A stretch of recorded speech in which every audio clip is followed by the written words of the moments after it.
પોરબંદર મહાનગરપાલિકા દ્વારા વિવિધ કામગીરી હાથ ધરવામાં આવી હતી, જેમાં સ્ટ્રીટ લાઇટ રિપેરિંગ, સફાઈ સહિતની કામગીરી કરવામાં આવી હતી। મહાનગરપાલિકાના કમિશનર પ્રજાપતિ તથા નાયબ મ્યુનિસિપલ કમિશનર ચતુર્વેદીની સૂચના અનુસાર ઇલેક્ટ્રિક વિભાગ દ્વારા જુદા જુદા વોર્ડના વિસ્તાર જેવા કે છાયા વિસ્તાર, ધરમપુર, નરસંગ ટેકરી, નગીનદાસ મોદી પ્લોટ, નવો કુંભારવાડો, જૂનો કુંભારવાડો વિસ્તાર, બોખીરા, જ્યુબેલી, ખાપટ તથા સુભાષનગર સહિતના જુદા જુદા વિસ્તારોમાં કુલ 130 સ્ટ્રીટ લાઇટોનું સમારકામ કરવામાં આવ્યું હતું।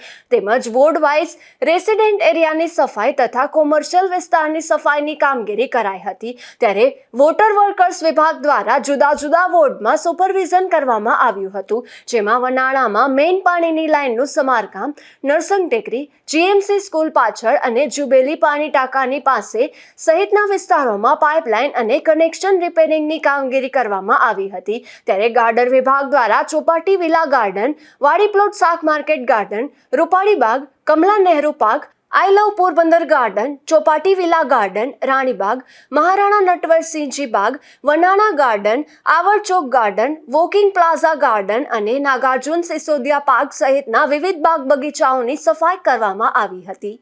નિપુલ પોપટ સાથે અશોક થાનકી, ગુજરાત ન્યૂઝ, પોરબંદર।